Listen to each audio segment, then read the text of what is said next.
नमस्कार, मैं मीनू। पिछले साल विजयदशमी पर अपने भाषण में राष्ट्रीय स्वयंसेवक संघ के सरसंघचालक श्री मोहन भागवत ने कहा, डीप स्टेट, वोकिज्म और कल्चरल मार्क्सिस्ट सांस्कृतिक परंपराओं के शत्रु हैं। इन तीनों समूहों की कार्यप्रणाली है मीडिया, शिक्षा जगत को अपने कब्जे में लेकर शिक्षा, संस्कृति, राजनीतिक और सामाजिक वातावरण में अराजकता और भ्रम की स्थिति पैदा करना। सांस्कृतिक मूल्यों और परंपराओं का उच्छेदन करना इनका लक्ष्य है। इसके लिए समाज के संस्कार और आस्था को नष्ट करना इनकी कार्यप्रणाली का प्रथम चरण होता है। उनका कहना था कि वोकिज्म एक ऐसी खतरनाक अवधारणा है जिससे भारतीयों को बचना चाहिए। आरएसएस नेता राम माधव एक आलेख में लिखते हैं कि ग्रामशी से प्रेरित ये वोकिस्ट भारतीय सामाजिक व्यवस्था और परिवार व्यवस्था के विरोधी हैं। संघ का मानना है कि भारत की संस्कृति हिंदू संस्कृति है और इसे वोकिज्म के माध्यम से नष्ट करने की कोशिशें की जा रही हैं। प्रधानमंत्री नरेंद्र मोदी पर बीबीसी की एक डॉक्यूमेंट्री के बाद संघ नेता राम माधव ने लिखा था, बीबीसी की यह गिरावट ब्रिटिश अभिजात वर्ग में पनप रही वोक कल्चर का नतीजा है। बीबीसी में पत्रकारों की एक ऐसी जमात पैदा हो गई है जो बीबीसी के मिशन स्टेटमेंट से ज्यादा वोकिज्म के प्रति प्रतिबद्धता रखती है। वोकिज्म अराजकता का पर्याय है, सिनोनिम है।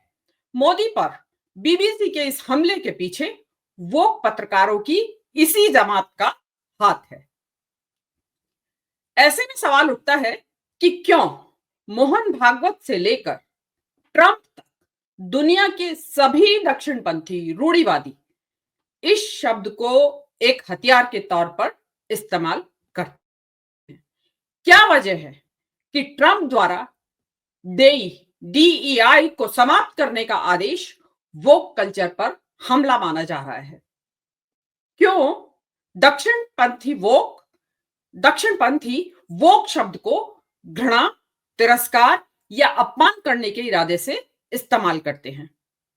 क्या वजह है कि मीडिया और सोशल मीडिया की कान फोड़ू राजनीतिक और सांस्कृतिक बहसों में यह शब्द धड़ल्ले से इस्तेमाल किया जा रहा है?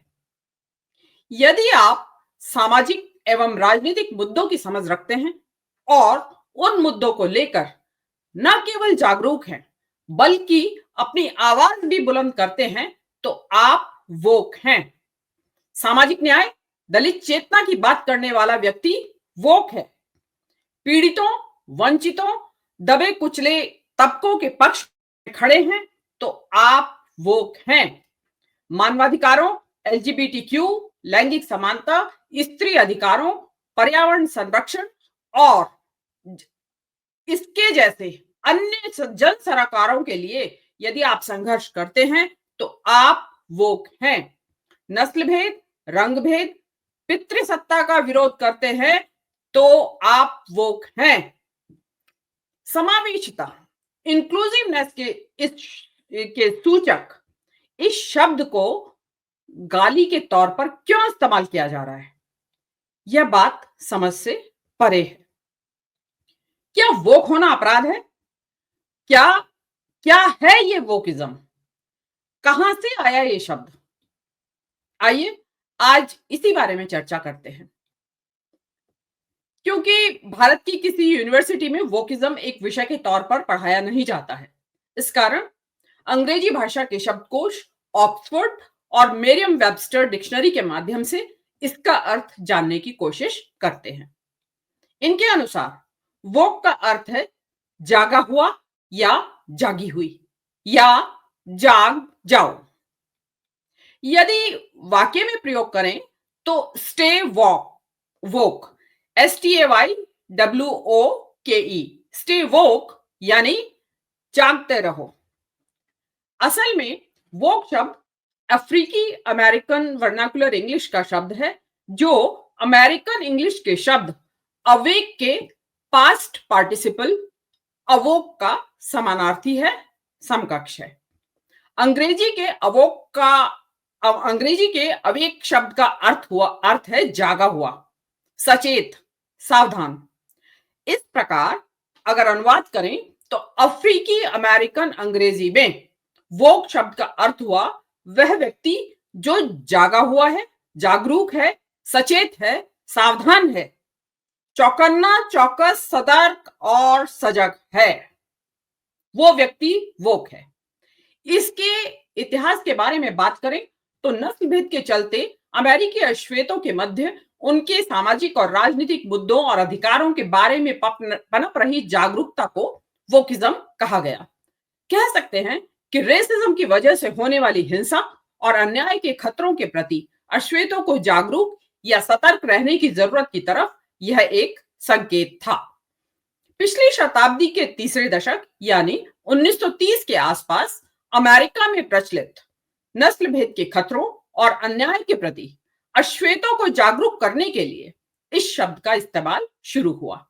कहा जाता है कि प्रसिद्ध अश्वेत सिंगर लीड बेली ने 1938 में पहली बार प्रतिरोध की आवाज बुलंद करते हुए अपने एक गीत स्कॉट्स बोरो बॉयज में स्टे वोक शब्द का इस्तेमाल किया था। स्टे वोक शब्द का पहली बार उस सिंगर ने अपने गीत में इस्तेमाल किया था। 60 के दशक में अमेरिका में सिविल राइट्स मूवमेंट स्टे वोक का ही विस्तार था। उसके बाद से अश्वेतों के मध्य सामाजिक और राजनीतिक चेतना जगाने के लिए लगातार स्टे वोक यानी जागते रहो वाक्यांश का प्रयोग होता रहा। इंटरनेट के आगमन से पहले तक वोक मुख्यतः अश्वेत समुदाय के भीतर ही विमर्शों का केंद्र बिंदु बना रहा। सोशल मीडिया ने वोकिज्म के विचार को एक नया और मजबूत स्वर प्रदान किया। अब इस बारे में चर्चाओं का दायरा विस्तृत होने लगा। 21वीं सदी के बीते 2 दशकों में यूएस में जो सूक्ष्म तरीके का सटल नस्लीय भेदभाव और पुलिसिया दमन चक्र के चलते समय समय पर जो ब्लैक लाइव्स मैटर आंदोलन हुए, उनकी धुरी यही स्टे वोक यानी वोकिज्म बना। इसके बाद ही 2017 में वोक को ऑक्सफोर्ड और मेरियम वेबस्टर डिक्शनरी में जोड़ा गया था। धीरे धीरे प्रगतिशील सोच रखने वाले, जन सरोकारों की बात करने वाले एक्टिविस्टों, समूहों, व्यक्तियों और युवाओं के बीच वोकिज्म या स्टे वोक एक लोकप्रिय और बहुप्रचलित नारा बन गया। वोकनेस सामाजिक जागरूकता और उच्च नैतिक मानदंडों का प्रतीक मानी जाने लगी। इसके बाद तो श्वेत, अश्वेत, कलर्ड सभी नस्लों के सेलिब्रिटीज और राजनेता भी अपनी सोच को प्रगतिशील दर्शाने के लिए इस शब्द का इस्तेमाल करने लगे। वोकिज्म नस्ल भेद और रंग भेद के अमेरिकी दायरे से निकलकर दुनिया भर के देशों के प्रगतिशील तबकों के बीच आज एडवोकेसी और एक्टिविज्म का वैश्विक प्रतीक बन गया है। दिलचस्प बात यह है कि अमेरिकी अश्वेत प्रतिरोध की यह आवाज हर देश में उसकी सामाजिक परिस्थितियों के अनुरूप ढलकर अलग अलग आकार प्रकार में सामने आई। कहीं पर्यावरण, कहीं आप्रवासी, कहीं अभिव्यक्ति की आजादी, कहीं मानवाधिकार, कहीं सामाजिक न्याय के पक्ष में जनता को जागरूक कर रही है। कहीं कहीं पर धार्मिक कट्टरता और धार्मिक सांप्रदायिकता के विरोध को भी वोकिज्म की संज्ञा दी गई है। जैसे जैसे वोकिज्म सामाजिक सरोकारों के समानार्थी के रूप में जोर पकड़ने लगा, वैसे वैसे वोकिज्म पर दक्षिणपंथी, रूढ़िवादी राजनीतिज्ञों और टिप्पणीकारों का हमला तेज होता गया। वोकिज्म की identity politics, political correctness and cancel culture को वे एक बेहुदी, अतिवादी, प्रगतिशील विचारधारा बताकर खारिज करने लगे। उन्हें समाज और संस्कृति के लिए हानिकारक भटके हुए तत्वों का जमावड़ा बताकर धिक्कारने लगे। यूरोप और ऑस्ट्रेलिया में दक्षिणपंथी रूढ़िवादी राजनेताओं ने समावेशिता के विचारों को वोक कहकर मजाक उड़ाया। हाल ही में अमेरिका के राष्ट्रपति डोनाल्ड ट्रंप ने वोकिज्म पर बड़ा हमला करते हुए डेई को समाप्त करने का आदेश कर दिया है। डेई मतलब DEI, डाइवर्सिटी, इक्विटी, इंक्लूसिवनेस का संक्षिप्त रूप है। बाइडेन प्रशासन में यह प्रावधान किया गया था कि समाज के सभी वर्गों को सरकारी नौकरियों में नियुक्तियों के समय सर्वसमावेशिता यानी इंक्लूसिविटी का ध्यान रखा जाए। इसे ही डेई कहा गया था।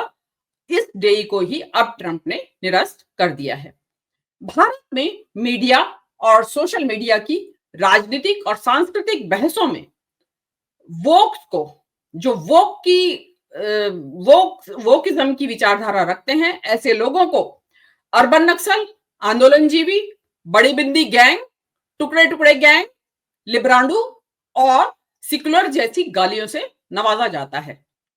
दलित चेतना की बात करने वालों के लिए अत्यंत अपमानजनक शब्द भीमटा का बेहिचक इस्तेमाल किया जाता है।